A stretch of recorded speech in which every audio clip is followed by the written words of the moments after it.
Ahí como estamos de pie, vamos a orar al Señor. Padre Santo, tú eres bueno, en tu infinita misericordia y verdad, tú permites, Señor, que nosotros estemos acá. Señor, te rogamos en el nombre de Jesús que sea tu Espíritu Santo hablándonos de una manera muy personal a cada uno de nosotros. Limpia nuestras mentes, nuestros corazones, para que nosotros podamos ser sensibles a tu voz. En el nombre de Jesús. Amén. Pueden sentarse, hermano.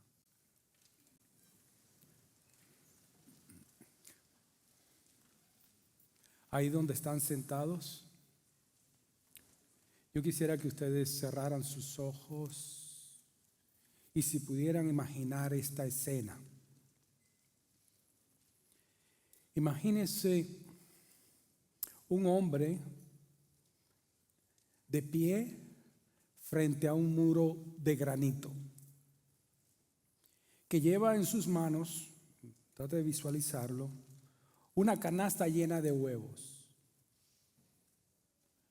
Toma un huevo, retrocede y lo lanza con todas sus fuerzas contra la pared. El huevo se rompe, la pared no se mueve. No obstante con esto, toma otro y agarra más impulso y lo vuelve a tirar con más fuerza. El huevo vuelve a romperse. La pared permanece igualito que antes. Cambia el ángulo y dice, a lo mejor lo estoy tirando del ángulo equivocado. Y se echa más para atrás para agarrar más impulso todavía.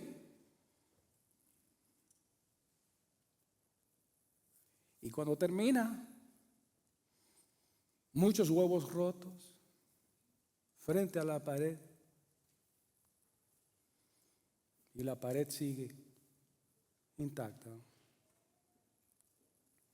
El problema de este hombre no era una falta de determinación. Créame que no. No, él se estaba esforzando. Él estaba usando toda la fuerza que él tenía para lanzar esos huevos. Y el problema aquí no era una falta de determinación. Era que se estaba enfrentando a algo que superaba su poder. La fragilidad de un huevo contra una pared de granito. Y esa imagen que les he explicado ilustra la insensatez del ser humano cuando cree que puede levantarse contra Dios. Puede tener autoridad, puede tener recursos, respaldo de la gente, posición para hacer temblar a otros, pero no deja de ser una criatura enfrentándose contra su creador. Hechos capítulo 12, que vamos a ver hoy, presenta a un hombre que no había podido entender esta verdad. Su nombre, Herodes Agripa I. Era un rey, tenía poder político, soldado, cárceles, autoridad para ordenar que otros fuesen maltratados, encarcelados, ejecutados. Cuando él hablaba, las personas obedecían. Su mano, las personas sufrían. En Hechos 12, que vamos a ver, esa mano de Herodes se levanta contra la iglesia. De hecho, fue el primer rey en iniciar formalmente una persecución contra la iglesia de Dios. Ahora bien, desde la perspectiva humana, la desigualdad aquí es evidente. De un lado vemos aquí el respaldo que tenía el rey, la fuerza del gobierno. Por el otro lado, una iglesia vulnerable, sin ejército aparente, sin poder político y sin autoridad para detener a este rey. Mire el contraste. Todo aquí, en esta escena, parece que está en las manos de Herodes, Agripa I. Sin embargo, dice la Escritura, no hay contra el Señor juicio, ni autoridad, ni consenso.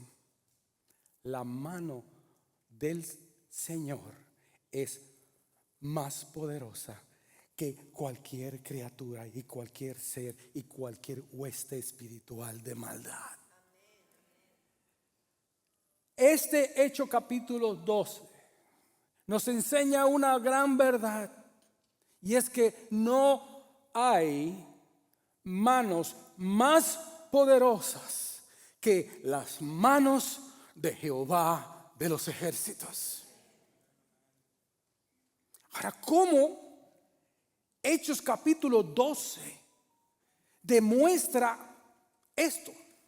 Que no hay mano o manos más poderosas que las manos de nuestro Señor. Vea cómo lo hace. Si usted ve el versículo del 1 al 17, usted ve la mano de Herodes. Vea, la mano de Herodes. Y van a ver aquí cómo es que el Señor mete su mano en medio de la mano de Herodes. Si usted ve el versículo 1, dice la Biblia, en aquel mismo tiempo, el rey Herodes echó mano a algunos de la iglesia para maltratarles. Ahora, en este pasaje, yo quisiera que ustedes vieran dos cosas, por lo menos, en esta parte que estamos analizando. Vean la actividad demoníaca y después vean la actividad de la iglesia. En pocas palabras, la actividad espiritual demoníaca y la actividad espiritual de la iglesia. Tengan esto como si fuese un sándwich, como lo viéramos aquí en esta porción. El enemigo está usando sin duda alguna a Herodes Agripa I para maltratar a la iglesia. Esto es lo que está sucediendo en el ámbito espiritual. Dice la palabra que hay huestes espirituales de maldad dando vuelta, y Satanás está como león rugiente buscando a quien devorar. Esta es la actividad satánica. Si usted ve aquí en el verso 2, y mató a espada a Jacobo, hermano de Juan. Hay maltrato, hay el asesinato de un hermano llamado Jacobo. Habían varios Jacobo, este era el hermano de Juan. Note el ambiente. Verso 3. Y viendo que esto había agradado a los judíos, procedió a prender también a Pedro. Eran entonces los días de la Pascua. Este Herodes Agripa I, él fue criado en las cortes de Roma. Él era un judío, pero él era para los dos bandos. Él tanto estaba en el medio de los dos, pero fue criado, fue educado en las cortes de Roma y fue íntimo amigo, bari como dicen, de, ¿cómo se llama? De Calígula, un emperador romano que fue uno de los más perversos que había. Entonces usted puede tener un poquito de trasfondo de quién era este señor y con quién se crió. En este entonces estaba gobernando Claudio, o el emperador Claudio, y lo que estaba pasando aquí era que a Herodes no le estaba yendo bien con Roma. Él tenía problemas con Roma y entonces él necesitaba conservar la sumisión de los judíos. Él quería ganarse el favor de los judíos. Esto es lo que estaba pasando aquí en el ambiente político. Pero yo quiero que nosotros veamos, hermanos, que aunque había un asunto político, también se estaba manejando un aspecto espiritual que muchas veces pasamos por alto. ¿Cuál era el plan de Herodes? Como dice que viendo que esto había agradado a los judíos y como él necesitaba tener más apoyo político, entonces prende a Pedro con el objeto de congraciarse con los judíos. ¿Lo vemos hasta ahí? El objetivo de Herodes era presentarlo al otro día para ejecutarlo y matarlo igual que mató a Jacob. Pero había un problema porque eran los días de la Pascua y había mucho tráfico y él no quería formar ese alboroto en ese tiempo. Entonces lo pone en la cárcel a la espera de lo que va a suceder al otro día. ¿Qué es lo que hizo? Lo que hizo fue que lo puso preso y puso 4 piquetes de 4 soldados. Escúcheme bien. En total 16 soldados que se turnaban para custodiarle. Oiga, miren aquí, hermano, la posición de Pedro. Dos guardias permanecían encadenados al lado, uno de una mano, otro del otro, un soldado aquí, un soldado acá. Es decir, cualquier movimiento que hiciera Pedro, sonaban las cadenas y el guardia se daba cuenta. Es decir, en pocas palabras, hermano, aquí nosotros estamos en una situación, y Pedro estaba en una situación que se le puede llamar una misión imposible desde el punto de vista humano. Hasta este momento de la historia parece que el poder estaba en las manos de Herodes. Yo le pregunto, hermano, ¿cuántas veces usted no se ha sentido así? O a lo mejor en este momento que me está escuchando, usted se siente como Pedro.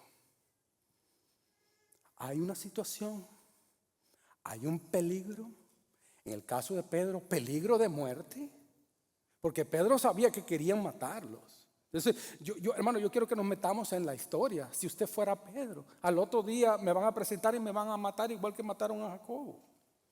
Pero muchas veces nosotros nos encontramos en situaciones parecidas, encadenados, sin poder hacer nada. Nada de lo que uno diga, nada de lo que uno haga va a resolver el problema en el cual usted se encuentra hoy. Tal vez lo has intentado todo, pero las cadenas no se mueven, las cadenas no se rompen. Todas las salidas parecen cerradas y no encuentras la ayuda que tú necesitas. Pero cuando nosotros estamos en una situación así, no conviene mirar para el lado, quién está aquí, quién está acá, sino mirar hacia arriba. Hermanos, Dios permite muchas circunstancias que son imposibles para nosotros, para que nosotros aprendamos a depender de Él. ¿Recuerdan 2 Corintios capítulo 1? Porque hay muchos hermanos que dicen, Dios nunca te va a dar más de lo que tú puedes resistir. ¿Y qué dijo Pablo? Nosotros fuimos abrumados sobremanera, más allá de nuestras fuerzas, para que aprendamos. ¿A qué? A confiar en Dios que resucita a los muertos. Sí, hay momentos así, que te sientes encadenado, que no sabes qué es lo que va a pasar. Pero note que aunque el ambiente satánico, moviéndose con el pretexto político y todo lo que está sucediendo acá, la iglesia entendió que el encarcelamiento de Pedro no era un asunto político. Herodes simplemente era el instrumento visible del ataque espiritual contra el pueblo de Dios. Hermanos, nosotros tenemos que aprender a ver más de lo que se ve. Ver detrás de quién está Satanás usando. Entonces, hermano, tratar únicamente un problema desde el punto de vista terrenal, estamos perdiendo la dimensión espiritual de lo que está sucediendo. Por eso usted ve el versículo 5, vea, vamos a observar ahora la actividad espiritual de la iglesia. Por este lado está Satanás haciendo de la suya, pero vamos a ver qué es lo que hace la iglesia mientras esto está sucediendo. Así que Pedro estaba custodiado en la cárcel. Ve el versículo 5. Y viene un pero, que es el pero más lindo que yo veo acá en esta porción, hermano. El verso 5 tiene el pero más hermoso. Pero la iglesia hacía sin cesar oración a Dios por él. Esa frase sin cesar en el griego, en el idioma en que se escribió el Nuevo Testamento, significa cuando usted agarra un músculo y le pone un peso pero muy fuerte y usted lo está tratando de levantar, el músculo está ejerciendo una presión que está prácticamente al máximo de lo que puede dar sin quebrarse el músculo. Esa es la idea que hay aquí en esta porción cuando dice que la iglesia hacía oración sin cesar. No era un momento, no eran dos, era que el pueblo de Dios estaba derramando su corazón delante de Dios para interceder por Pedro. Eran clamores, era una oración intensa. Hermano, la oración lleva a la iglesia desde la realidad terrenal de lo que está sucediendo ahora hacia el trono del cielo. Por eso, cuando usted y yo empezamos a orar, aparece el sueño, aparecen las distracciones, la falta de palabras, porque el enemigo quiere mantener al pueblo lejos de la oración.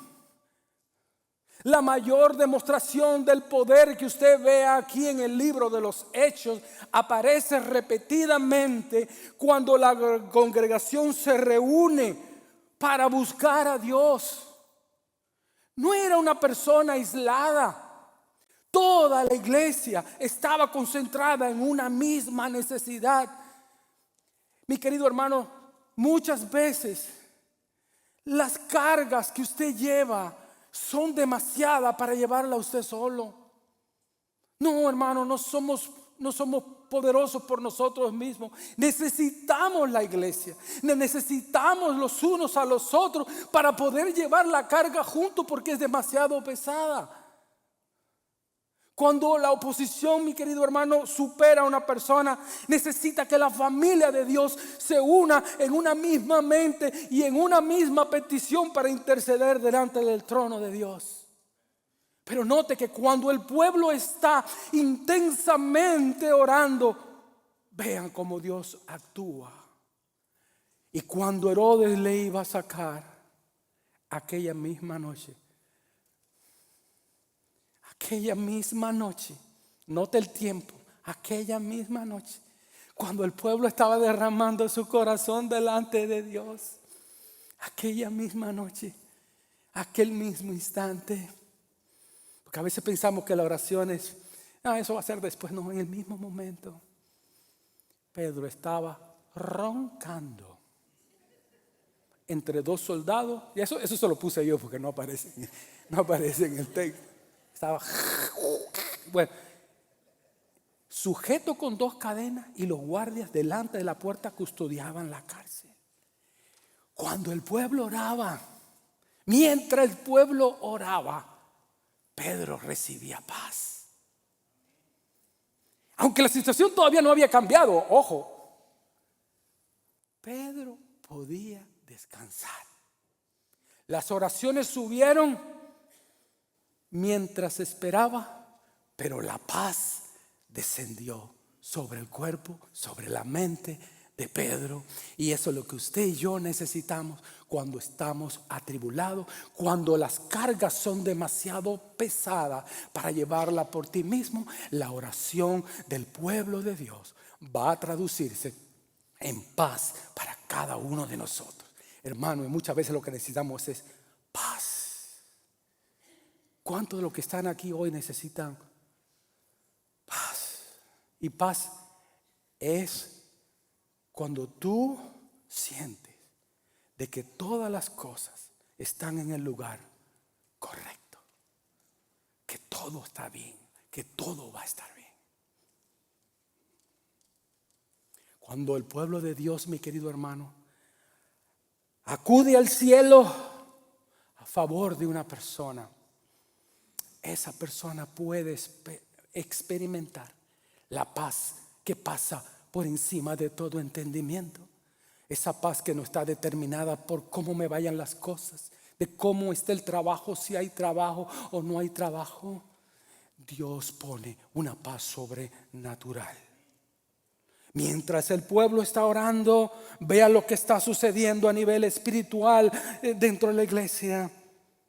Dios manda su paz y manda su ángel. Y aquí se presentó un ángel del Señor. Ojo, hermano, a Dios nadie le da órdenes. No era porque la iglesia solamente estaba orando. Nosotros podemos orar todo lo que queramos, pero Dios es soberano. Y si Él dice no, Él no. Pero dice la palabra que la oración del justo puede mucho. Y ahí habían varios justos orando y clamando. Y Dios es bueno. Dios es misericordioso.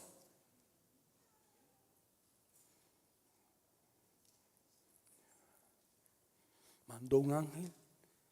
Y aquí se presentó un ángel del Señor y una luz resplandeció en la cárcel. Tocando a Pedro en el costado, le dijo: chamacón, levántate. Levántate pronto. Dios manda un ángel. Y el ángel saca a Pedro de una manera milagrosa. En el mismo instante, dice la palabra que las cadenas se cayeron de las manos. Simplemente con el toque del ángel las cadenas caen. Y le dijo el ángel: cíñete, átate las sandalias. Y lo hizo. Dice, hermano, qué forma tan cómoda. Él estaba acostado. Él se quitó todo. Él se fue, parece que estaba en un hotel. Él se quitó, él no se durmió con toda la ropa, no. Él hizo lo normal que hace cualquier persona al acostarse. Porque, mi querido hermano, la victoria no está en nosotros, la victoria está en el Señor. Y cuando el Señor da su paz, nosotros actuamos normalmente como si nada estuviese pasando. Envuélvete en tu manto y sígueme. Y saliendo le seguía, pero no sabía que era verdad lo que estaba haciendo. Era verdad lo que hacía el ángel, sino que pensaba que él veía una visión. Habiendo pasado la primera, la segunda guardia, llegaron a la puerta de hierro que daba a la ciudad, la cual se abrió por sí misma. Y salidos pasaron a la calle, y luego el ángel se apartó de él. Entonces Pedro dijo: Guasamara, ¿qué es esto? ¿Ah? ¿Qué es esto? Ahora entiendo verdaderamente que el Señor ha enviado su ángel, no el ángel del Señor, no se trata de Cristo, un ángel del Señor y me ha librado de la mano de Herodes y de todo lo que el pueblo y de los judíos esperaba. Hermano, note esto. Ojo, ninguno de los dos guardias encadenado al lado, porque si usted hace cualquier movimiento que usted haga, se va a despertar el otro. Ninguno de los guardias sintió nada. Ninguno de los dos guardias oyeron la voz del ángel. Ninguno de los dos guardias vieron ninguna luz.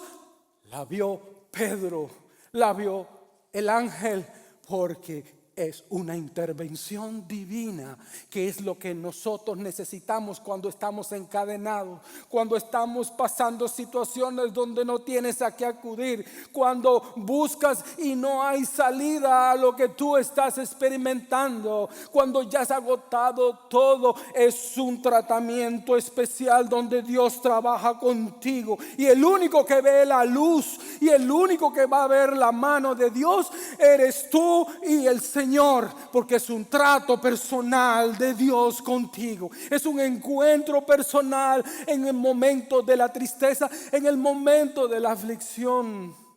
Los dos que vigilaban la puerta no oyeron nada, no vieron absolutamente ninguna luz. Ni la primera guardia, ni la segunda guardia oyó ni vio nada, porque el ángel del Señor los cegó y los puso sordo a todos. Porque es el poder sobrenatural de Dios actuando en medio de la aflicción. Dios hace cosas sobrenaturales en tu vida, en tu prisión, donde tú estás sufriendo. Él hace lo imposible. Dios es el Dios de lo imposible, el que hace milagros, maravillas, que no está sujeto a las leyes de su creación. Las cadenas de hierro se cayeron. La puerta de hierro se abrió. Nadie la empujó el poder de Dios, y la mano de Dios empujó aquella puerta y la abrió para que salieran sus hijos, para que saliera Pedro, para que saliera el ángel. Y Dios va a abrir puertas cuando parece que todo está cerrado, cuando parece que ya no tienes salida. Él abre las puertas para que entres de una manera milagrosa. Mi hijo estaba buscando trabajo y él oró al Señor y le dijo: ¿sabe qué? Yo quiero que este trabajo sea algo sobrenatural. Ayer nos llamó y nos dijo: papi, habían otros 2 candidatos que ya este lugar ya lo tenían ya, porque iban a contratarlos. Cuando mi hijo llamó, lo contrataron a él. Lo que parecía imposible. Hermano, hay muchas situaciones de trabajo, muchas situaciones de enfermedades, donde nosotros necesitamos ver no lo natural, lo sobrenatural actuando. El contraste aquí, hermano, es directo. Ni los guardias ni las órdenes del rey pudieron detener la mano del Señor. Ninguna cárcel puede contener a quienes Dios quiere libres. Nadie. Él hizo lo que Pedro no podía hacer. Soltó las cadenas, lo condujo entre los guardias y abrió la puerta. ¿Qué hizo Pedro? Obedecer. Levantarse, vestirse, ponerse las sandalias y seguir al ángel. ¿Cuál es nuestro rol? Orar, y después que el Señor conteste, ser obediente a su mandato. Pero fíjense, en esta historia Dios libertó a Pedro y no a Jacobo. Porque algunas personas dicen: bueno, cuando yo leo esta historia, sí, qué bonito que Dios sacó a Pedro, pero ¿por qué permitió que Jacobo muriera? ¿Acaso Dios no pudo rescatar a Jacobo también para que no muriera? ¿Por qué él sí, yo no? Tal vez podría haber dicho Jacobo, que no lo dijo, por supuesto. Pero hermanos, Dios no trabaja exactamente igual con todos nosotros. Usted ve en el libro de Apocalipsis cuántos murieron y van a morir, porque van a ser mártires. Van a morir por la causa de Cristo. Mi tío en Cuba murió por la causa de Cristo, y yo me veo aquí vivo. ¿Sabe por qué? Porque Dios tenía un plan con él y otro muy diferente conmigo. No podemos hacer lo mismo que hacemos con los doctores. ¿Qué te fue a ti bien? No, yo me tomé tal cosa. Mira, yo también sentía lo mismo, y ¡bum! Ahí va Juan que se mata y se toma lo mismo, ¿verdad? No, cada paciente y cada situación es diferente. Así nosotros, Dios trata con nosotros de manera muy diferente. Pero esto nos recuerda lo que Jesús le había dicho en Mateo 20:23. ¿Se recuerdan? ¿Pueden tomar de la copa que yo voy a tomar? Bueno, Jacobo, se cumplió la profecía acá. Y hay algo muy interesante, siempre me llama la atención al final del libro de Juan, cuando Pedro le dijo, hey, ¿y este qué? Refiriéndose a Juan. Y el Señor le dice, si yo quiero que Él venga, ¿qué a ti? Pocas palabras, ¿a ti qué te importa? Pero se da cuenta, y es una pregunta muy buena, ¿qué a ti? ¿A ti qué? Porque es que el trato es personal y es individual. Hermanos, no se debe mirar lo que Dios hace o deja de hacer con otro creyente para determinar qué es lo que Dios va a hacer conmigo. Pero en medio de esta situación, hermano, quise poner aquí como un paréntesis en todo lo que estamos diciendo. Seguimos con lo que está pasando a nivel espiritual en la iglesia. Y habiendo considerado esto, llegó a la casa de María, madre de Juan, el que tenía por sobrenombre Marcos, donde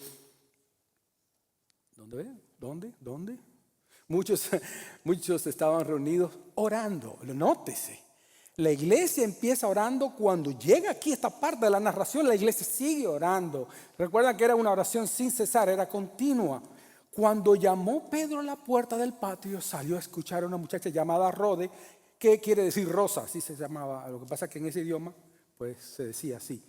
Entonces si quiere ponerle a alguna de sus hijas, Rode, eso es lo que quiere decir rosa, la cual, cuando conoció la voz de Pedro, de gozo no abrió la puerta. ¿Le ha pasado a usted así alguna vez? ¿Verdad que usted está como en shock, que no sabe ni qué hacer, verdad? Sino que corriendo adentro dio la nueva de que Pedro estaba en la puerta. Y dijeron, muchacha, tú estás loca, ¿qué te bebiste, qué te fumaste? ¿Quién sabe? Eso no existía, yo lo estoy metiendo. Pero ella aseguraba que así era. No, es Pedro. Y dice aquí, la Reina Valera traduce que era su ángel, pero realmente lo que quería decir es su espíritu. ¿Sabe por qué? Porque yo pensaba que ya Pedro estaba muerto y era el espíritu de Pedro tal vez que estaba allí. Mas Pedro persistía en llamar, y cuando abrieron le vieron y quedaron así, atónitos. Pero es que no estábamos orando por Pedro. Ellos no podían creer. Dios responde y ellos no lo pueden creer. ¿What? Pero él, haciéndole con la mano seña de que se callasen, les contó cómo el Señor lo había sacado de la cárcel y dijo, hacer esto saber a Jacobo. No es el mismo que habían matado, por supuesto, es Jacobo, el medio hermano de Jesús, que era el líder allí de la iglesia. Y a los hermanos, y salió y se fue a otro lugar. Como usted ve aquí, hermano, aquí la iglesia seguía orando, los creyentes oran, la respuesta llega y no lo creen. Y por eso que dice la palabra que cualquier cosa que nosotros pidiésemos, creyendo, lo vamos a recibir. Claro, acorde a la voluntad de Dios. Pero algo que nos enseña esto: cuando se ora por un milagro, se debe esperar que Dios lo pueda hacer, que Dios lo va a hacer. Y no reaccionar como si su respuesta fuese imposible. Por eso cuando nosotros estamos orando, la oración de fe salvará al enfermo.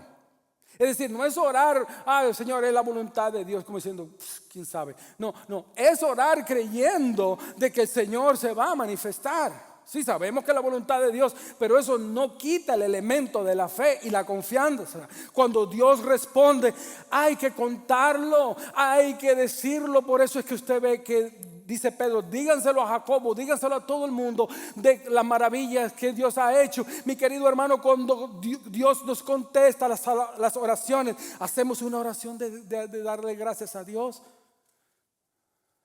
Se lo decimos a otro. Pero esto nos enseña que la iglesia debe ser un lugar donde el pueblo de Dios pueda clamar unido y recibir consuelo mientras espera ese cambio. ¿Cómo se ve en este pasaje? Que Dios, la mano más poderosa es la del Señor. Lo vimos aquí en esta liberación, pero la historia no termina acá. La mano del Señor no solamente libertó a Pedro, sino que juzgó a Herodes. Vean lo que dice acá. Luego fue de día, y hubo no poco alboroto entre los soldados sobre qué había sido de Pedro. Mas Herodes, habiéndole buscado sin hallarle, después de interrogar a los guardias, ordenó llevarlos a la muerte. Herodes se dio cuenta, sin duda, de que esta liberación había sido extraordinaria, porque no había una explicación lógica de aquello que estaba pasando. Entonces usted ve la maldad de Herodes. Oh, se fueron los presos, pues los mato a ustedes, porque eso era lo que se acostumbraba también en aquellos tiempos. Pero note también aquí Herodes, él se levanta como un pavo real y se pone delante del pueblo. Mire la anécdota, porque usted ve aquí como la narración sale de la liberación de Pedro y ahora se concentra en Herodes. ¿Por qué? Porque Dios va a vengar.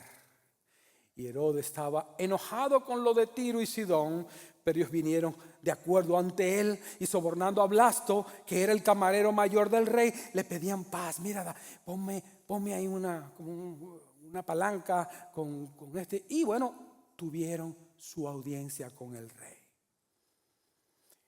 Lo que pasaba con los de Tiro y Sidón es que ellos dependían económicamente del rey. Pero dice aquí que el día señalado, verso 21, Herodes vestido de ropas reales. Y dice Josefo, que era un historiador, que Herodes se puso la vestidura real y tenía en el vestido pedazos de plata. De tal modo que cuando diera a la luz aquella plata hiciera así y reflejara. Herodes, vestido de ropas reales, se presentó como todo un pavo real, empavonándose. Se sentó en el tribunal y les arengó, es decir, empezó a dar un discurso muy elocuente. Y el pueblo aclamaba: ¡ay, voz de Dios y no de hombre! Bola de adulones. ¿Sabe por qué le decían eso? Porque ellos dependían económicamente de él. Por eso, eres el más hermoso. Claro, dame la plata y dame lo que necesito. Y él recibía aquella honra. Sí, yo soy lo máximo. Voz de Dios y no de hombre. En el mismo instante, el ángel del Señor le hirió por cuanto no dio la gloria a Dios. Y expiró comido de gusanos. Un gusano, dicen los médicos, que en el cuerpo humano puede tardarse entre 7 y 3 meses en crecer. Aquí estos gusanos crecieron inmediatamente. Nadie puede pretender robarle la gloria a Dios y salir ileso. Si el juicio no viene en esta vida, va a venir después. Hermano, la pregunta no es si las circunstancias o las personas que te están haciendo la guerra o que te están oprimiendo parecen estar en control, sino aquí lo que importa es quién realmente está sentado en el trono y quién está a la derecha del trono de Dios. No es quien encarcela, es Dios que gobierna todo. Y Dios sabe cómo tratar con sus enemigos. Y Dios sabe cómo vengar a sus hijos. Y Dios sabe humillar a todo aquel que anda con soberbia. ¿Cómo se muestra la mano de Dios aquí? La palabra de Dios crece y se multiplica. Herodes muere, pero mira lo que dice: pero la palabra del Señor crecía y se multiplicaba. La obra sigue por medio de ¿quién? De Bernabé, de Saulo Y empieza aquí la historia, es como que va terminando el ministerio de Pedro y va a empezar el de Pablo en la narración. Para concluir, nosotros vimos en Hechos capítulo 12 cómo el poder aparentemente estaba en las manos de Herodes. Él tenía la espada, las cadenas, los soldados. Pero el versículo 5, ¿recuerdan? Le dije, introdujo el pero más importante. Pedro estaba custodiado en la cárcel, pero la iglesia hacía oración sin cesar por él.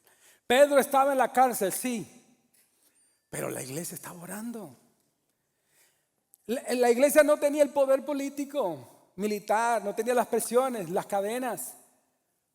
Pero la iglesia tenía y tiene al Rey de Reyes, Señor de Señores y el único Dios soberano. Gloria a Dios. Y una de las armas espirituales poderosas en Dios es la oración, porque la iglesia tiene armas espirituales para la destrucción de fortaleza y una de ellas es la oración. Y usaron esa arma al máximo. Se unió la iglesia. La iglesia estaba unida en una misma carga, una misma persona, por un mismo Dios.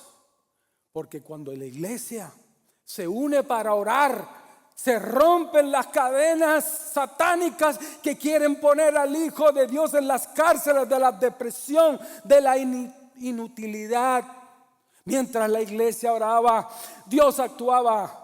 Dios le dio paz a Pedro, le mandó un ángel. Las cadenas se rompieron en sus manos. Pasó la primera guardia, pasó la segunda guardia. La puerta de hierro se abrió por sí misma. Ni soldados, ni cadenas, ni órdenes de rey pudieron detener la mano del Señor. Y no van a poder detener la bendición de Dios para tu vida cuando tú intercedes y cuando el pueblo de Dios intercede por ti. Hay poder en el nombre de Jesús. Hay poder en el nombre de Jesús.